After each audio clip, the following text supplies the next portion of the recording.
Greetings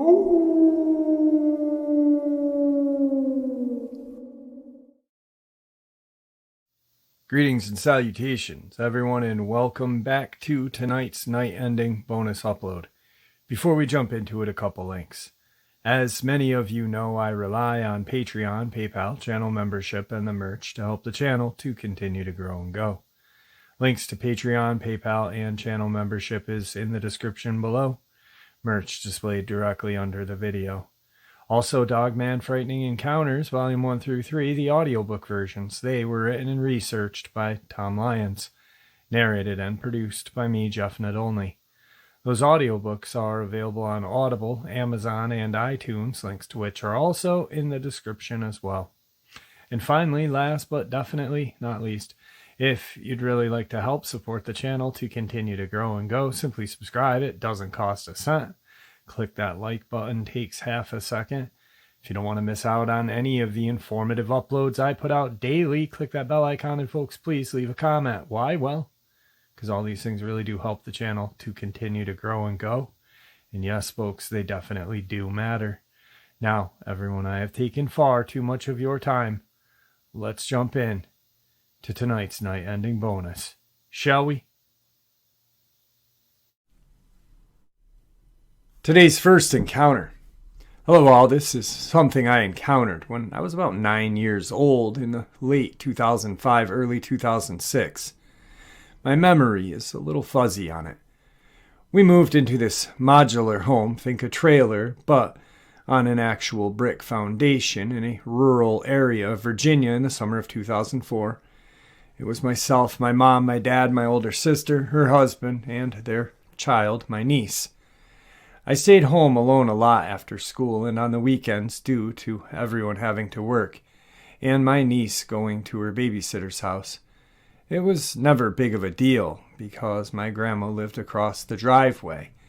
We lived down a long gravel driveway that was off of the main road. I can't remember exactly when this occurred, but it was after my dad died in April of 2005. I was home alone after school one day watching The Weekenders on Toon Disney with my little Pekingese poodle mix, Clyde, on my lap while eating some pizza rolls. All of a sudden our huge, and when I say huge, this dog had no business being as big as he was considering what breed he was mixed with, Golden Lab Boxer mix Rudy, that we kept chained in the backyard, started to bark. Not his usual, hey, I'm out of food and water or squirrel bark, but it was a violent, scary bark.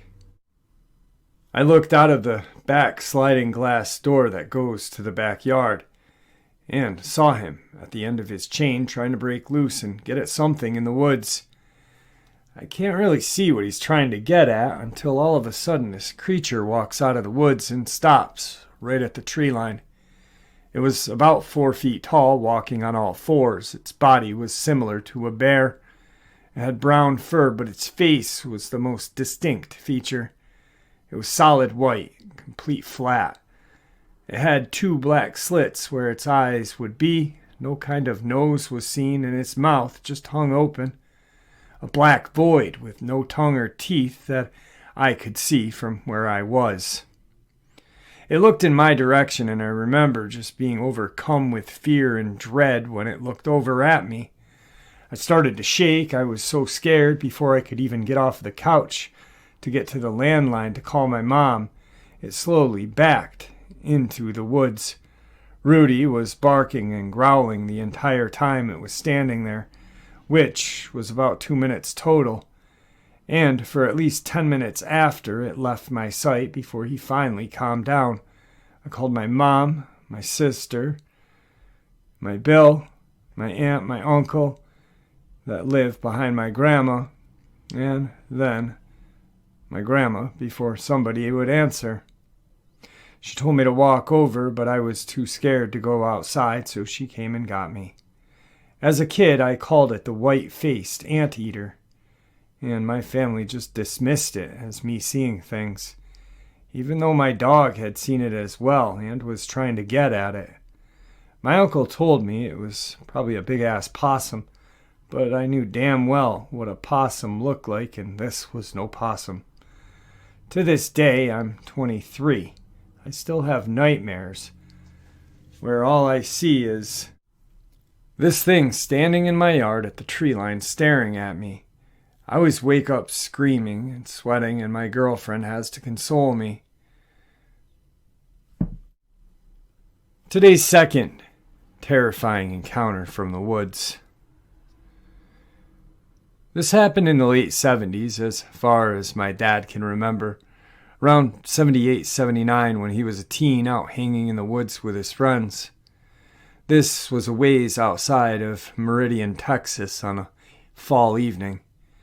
My dad and his friends spent a lot of time messing around in the woods doing typical teen stuff, firing off bottle rockets, hunting raccoon, underage drinking sometimes, but this day they were going hunting for squirrel. So when they set out, my dad grabbed his .22. It was just a basic Ruger or something with a cheap scope on it. His friend had a really badass Weinreimer that wasn't scared of anything. He would run up to bulls and chase them. He would get into scraps with bobcats and would chase off raccoons. He was walking along with them in the woods this day. He said that there was an old creek bed they would go always to and mess around in. So that's where they started off. The walls of this creek bed were about 5 to 6 feet in height. So they hopped down into it and casually walked along, half-heartedly looking at the trees and such. All of a sudden, my dad said the Weinreimer started whimpering and wouldn't come any further. It hung back for about 10 feet from them, refusing to continue no matter what they said. A few seconds later, he said that it tucked its tail and ran back off in the direction of the home. This made him confused, but they just shrugged it off being kids. They took a couple steps further, and he said that up ahead, at about 60 yards, the creek bed took a hard right turn and elevated on the banks where some trees were. Now the sun was setting behind these trees, and beyond those couple of trees was an open field, so you could see the sun setting relatively clearly. His friend stopped him and said, "Hey, do you see that?" and pointed in the direction of one of the trees. My dad said that he could see an outline of something big and seemingly hairy behind the tree peeking out at them. They weren't sure what it was, so they called out, "Hey, we're just hunting, are we cool?" No response or movement. My dad thought it may have been some sort of huge porcupine, not uncommon to the area. Held up his rifle and looked through the scope to try and figure out what this thing was. Since the sun was setting behind whatever it was hard for him to see any detail due to the sunlight. But my dad told me what he could see freaked him out. He said all he could make out was this large, black fur-covered head and a shoulder peeking out. As he was looking at it, what he described as a large, monkey-like hand grabbed the tree trunk. My dad froze, and his friend asked him what he had seen. My dad just shook his head and handed his buddy the rifle. His friend saw it as well and was equally freaked out. They sat there for a moment, just staring at it, both of them, and whatever this creature was, not moving. My dad has always said that he didn't know what came over him, maybe just teenage hubris, but he suggested they go check it out. Both he and his friend clambered up the left side of the embankment, and when they got to the top, the creature had ducked back behind the tree. They slowly approached and circled around the tree, my dad keeping the rifle handy. He always said that he didn't know why, because that small caliber wouldn't have done much of anything against something that big.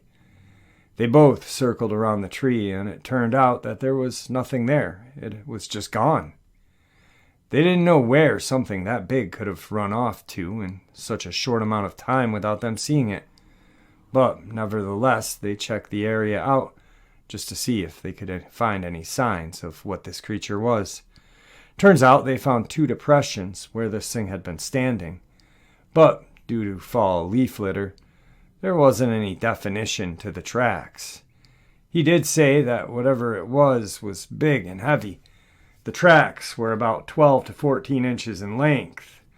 Then he went on to say that he estimated the creature to be about 8 feet tall at most. Other than the tracks, there was nothing else to be found. No smell, no fur, no additional tracks. Nothing in the tree itself, nothing. Afterward, he said they decided to just go back to the house and never really mentioned it to anyone or each other after that. My dad loves the paranormal, but is a healthy skeptic when it comes to stuff. That event, he says, made him a believer in Bigfoot. And after having my own encounter, I've come to believe in something as well. I'm not saying it's Bigfoot, but I think something is out there that has not been explained. Today's third encounter. I absolutely want to make it clear that this is true. My wife and I both witnessed this and will never forget what we saw. I'm a 43-year-old man, former Marine with a lot of time at sea. I'm a former railroader. So I've been to a lot of places that are just hard to get to for most folk. I've never seen anything like what I saw. And it happened on Highway 50 in between Penrose and Pueblo, Colorado. My wife was working a closing shift in Canyon City. I left Pueblo and made the drive west as usual. After she clocked out, we went and picked up our son from his job, only to find he wasn't working that night. On the drive back from Canyon Pass, you pass Penrose, and then there is a place I have always called the Big Hole. The Big Hole is actually called Pierce Gulch. There is a significant drop in elevation, then you immediately climb back out, hence the nickname. As we were approaching Big Hole at about 12:40 in the morning, something traveling from north to south crossed all 4 lanes and the median of the Highway 50 at an incredible rate of speed. We were the only vehicle out there at this time of night. We nearly hit it. It was roughly 3 feet tall and had long brown fur everywhere. And again, this thing was hauling ass, faster than any animal I had ever seen or heard of. My wife was dropping and our son on speakerphone. She startled and looked at me as I asked, "WTF was that?" By this time, we were down in the bottom of the gulch and heading back up the hill. We told our son what we had seen, and she got off the call. We discussed it for a second and decided to go back and see if maybe it had gotten caught in the barbed wire fence or something. Maybe there was some trace of this thing. We both were amazed at how fast it was moving. By 12:45, we had traveled back to the west side of the gulch and turned around. There wasn't any traffic, so my wife just slowly rolled down the shoulder of the highway, and I had my window down and was shining my flashlight that I had in the car out into the field. There isn't much out there except for cactus and stuff. As we came up to the approximate area where we saw this thing, I told my wife, "Hey, look, do you see those eyes?" She said, "Yeah," and stopped the car. 10 yards or so on the other side of the fence was a pair of very bright blue eyes, not far off the ground. I was thinking we were probably looking at a coyote or something. It was looking directly back at us. What happened next, I'll never forget as long as I live. Whatever those eyes belonged to stood up like a man, like a 6.5 to 7 foot man. They were still looking at us. Whatever it was that flew across the road at like Mach 2, this was it. This was the hairy thing we had seen. There was a moment of disbelief and shock, and then it registered that we had found the thing, and it was not just some normal animal. Then the fear kicked in. I told my wife, "Go, go, go, effing go." It was like slow motion. She floored the gas. This thing watched us leave. We already knew this thing was incredibly fast, so as she drove as fast as she could up and out of the gulch, I was looking out the back window and checking the mirrors. My wife was afraid that it might be following us. It wasn't, and I didn't want to make things worse by admitting that I was worried too. We drove very fast for several minutes. We talked, but It was like we were talking to ourselves. Like, oh my God, what was that? And was it waiting for us? Soon, the lights from Pueblo West were ahead, and we were back in civilization. Once we got into the city, we finally started to relax a bit. We talked until we got home and then checked the car for anything. We couldn't really go to sleep for hours. My wife got online and was searching for anything that matched that creature that we saw. She found some stories, paranormal in nature, of people who had witnessed a creature that sounded similar to what we had seen.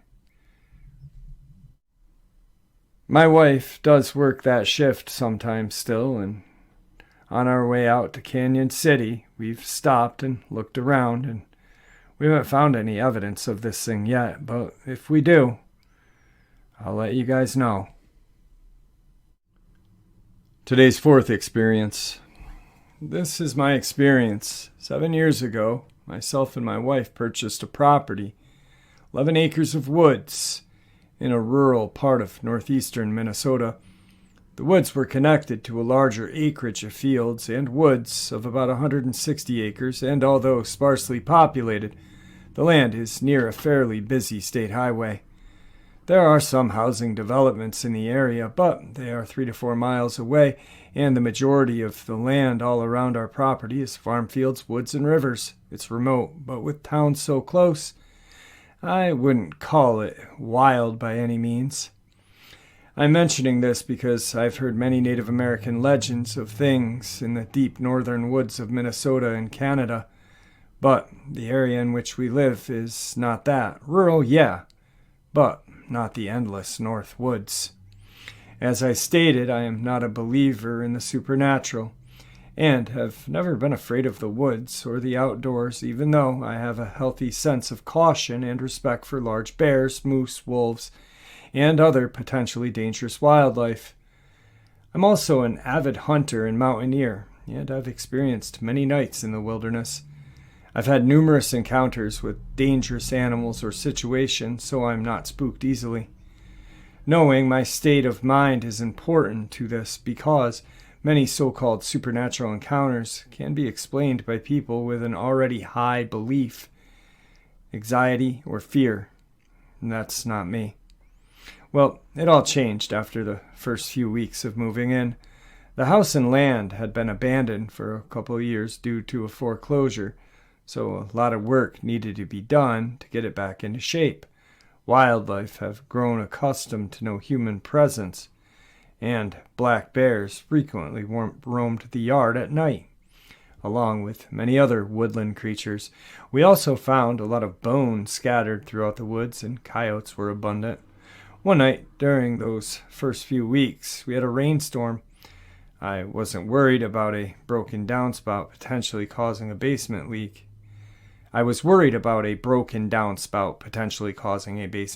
So, it was about 10 p.m. I grabbed my headlamp and headed outside to deal with the situation. Behind our house is a fairly large swamp area that divides the woods. I had my back facing this area, fiddling with the downspout, when suddenly I had this intense feeling of dread. It's hard to explain the feeling, but it was like my body knew something was behind me. It wasn't a normal feeling or observation. Never having felt this type of fear before, I tried to stay calm and slowly turned around to point my headlamp back toward the swamp. What I saw was something I still cannot explain. Eyes, numerous glowing, reflecting eyes staring back at me. These were not eye reflections that you typically see with deer or other animals, since they were at different heights, and when I pointed my headlamp spot beam directly at where you'd expect a head to be, there was nothing there except weeds and trees. When I turned the headlamp off, they were still there and glowing as if the light had been shined. They didn't move. They just stared through me. Needless to say, I bolted and ran as fast as I could back to the house and explained away as deer or raccoon. Later that summer, I was sitting out in the screened-in porch that partially faces the swamp and connects to the woods to the west. It was maybe 11 p.m. when I began to hear what sounded like a bear fighting with an attacked cow. Since there was a small farm to the southwest of my property, I assumed that perhaps a cow had wandered into the woods and had been attacked by a bear. I really didn't know if this was something a bear would actually do, but it was my only guess based on the sounds I was hearing. It was clearly some kind of roar like a bear, but then followed by a frantic-sounding cow's mooing. This went on for over an hour. It was perhaps one of the most horrible sounds I'd ever heard. It didn't really frighten me, since I had a rational explanation in my head. Even weirder, this same series of sound happened again the next summer. I never investigated the area of the woods these sounds came from, since it wasn't my property. A couple years later, I had a chance to purchase this area and 70 acres to the west, which consisted of woods that connect to mine, as well as a few tilled fields, more woods and ponds. As part of the purchasing this land, I of course spent a great deal of time walking around it to get a good understanding of its value and layout. As part of my walk, I was able to get a much better look at the farm setup to the south. The farm did have cows, as I suspected, but to my surprise, the area where they were kept in was a long distance from my house, much too far for me to hear them, and the fencing was also extremely well built and electrified. Looking at it, there was just no way a cow was wandering off from that farm. I didn't really think about this fact until recently, but I feel it's best to lay everything out in chronological order. After obtaining the property, I proceeded to put up tree stands at various locations along with trail cams in order to prepare for the upcoming deer season. One spot was a hilly set of woods where I heard those sounds many years prior. Again, I did not connect any of these two things until now. The area was very odd, as whenever I hiked through there, I always saw some new strange thing. One time my son and I found an old game snare tied to a tree with what looked to be dried blood on the bark. Another time we found at least 100-year-old tree with a barbed wire fence completely spiraling the entire trunk, growing in and out of it in different intervals. I've also found many tree trunks with very large scratches or claw marks not resembling an antler rub, perhaps a bear. We'd almost always find dead animal bones in this area, and even this winter I found a couple of deer legs snapped and picked clean. My sons found numerous animal skulls out there as well. As I share this, I put a game camera in this area since I had seen tracks and signs and wanted to get a sense of the best places to hunt. I've tried one of their many seasons, and unlike my other cameras, I have never captured anything at all on there. Nothing. My son has posted there a couple times for hunting season and has mentioned the strange sense of quiet. He's used to forest sounds coming back after sitting still for periods of time, but in this spot there was never a sound. He's mentioned hearing something walking through the woods, though. A couple of years ago, my son went out hiking in the woods to try to find me, since I was out doing some forest management. As he walked through this area, he thought he had spotted me coming through the woods fast, but quickly noticed the walk and clothing were nothing like mine.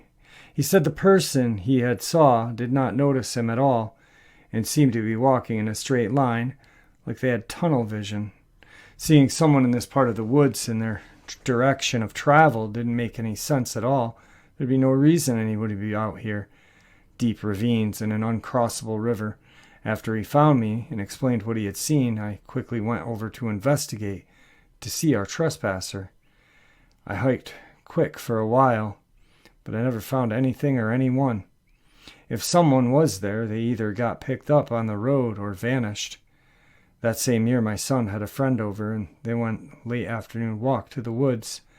As it began to get dark, they made their way back by walking the edge of the field that is next to this area of woods. As they passed by, they said they saw a figure a little ways off in the trees. Whatever they saw was near one of the hills in the patch of forest, and seemed to be making some kind of hand gestures. It began walking slowly toward them. They called out, "Hey, hello!" He or it stopped still and said nothing. It was at this point the boys sensed something was not right and bolted toward the house. They rushed into the house and told me what they had seen, and of course I laughed it off as their mind was playing tricks on them. My son described the figure as very tall, like 10 to 15 feet, but with skinny arms, and its body was dark all over, not hairy per se, but dark. They even thought it was an animal at first because of the weird way it looked. He couldn't really describe it very well other than it's gaunt or skinny and strangely dark. Me being curious and protective, I was worried about them being trespassers, drug addicts, or both. So I told them I'd go take a look. They brought me to the area and pointed to where it was standing, and I headed into the woods.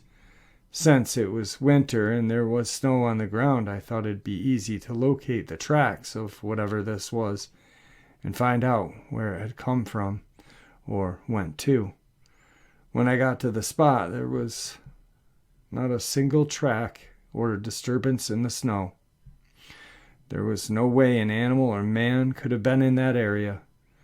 No tracks left at all. They had either made it up or it was in their minds, and their mind had played tricks on them. Or, so I thought. To this day, my son and his friend still swear that they saw it clear as day, and can definitely attest that that is their fright.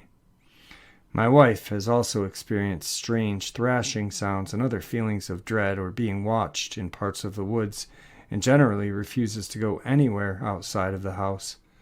All of this brings me to, well, now, where I have suddenly realized that all these strange sounds, sightings, bones, and events seem to be centered around this one area. I'm just at a complete loss to what it all means. It's all too strange to really bring this up and discuss with people. So I figured I'd share it with you. Anyway, I'll continue to investigate on my end, but I'd love to see what you all thought about this. Today's final encounter of the second half. About a year ago, myself and a friend went hiking on a trail in Roan Mountain State Park up to the Peg Leg Mine. When we got there, we noticed that it looked like it was going to start raining, but we continued on. We also noticed that it was oddly quiet and that we were the only ones around. We went to the visitor center to see if anyone was there, and they had decided to close for the day. We debated on whether or not we should go, and eventually decided to go on the trail anyway. Once we started on the trail, it did in fact begin to rain, and then an eerie fog began to roll in. Well, from the moment the fog came in, I felt uneasy and never really mentioned anything to my friend. When we got to a flat part in the trail, this part was not too far from the mine, I immediately got the feeling of being watched, and from this point on, I was on high alert. When we got to the mine, we walked around the top of it, then went down to the mouth to take some pictures. This is when we heard loud sounds coming from the ridge above us. I told my friend that I think we needed to leave, and he obliged. On the way out, he was in front and I was in the back, and we started to hear this growl coming from behind us and the sound of something walking through the brush behind us.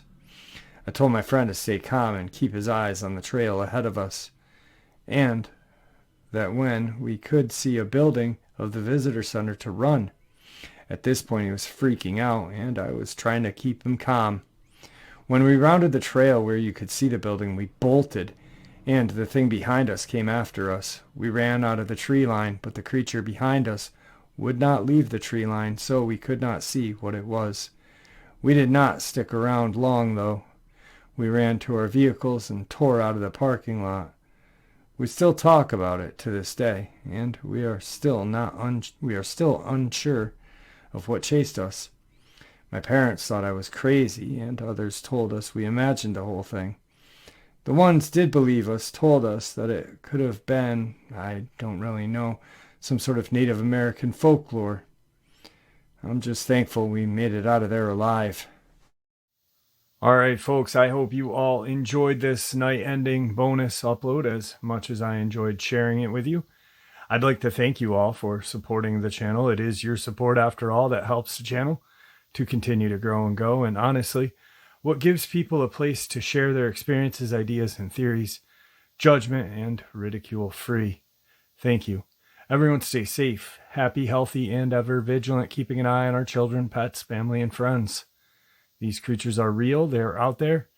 They're dangerous. Share this information with those you love and care about, and it may just help save their lives someday. Until next time, never stop asking questions, never stop searching for answers, and God bless.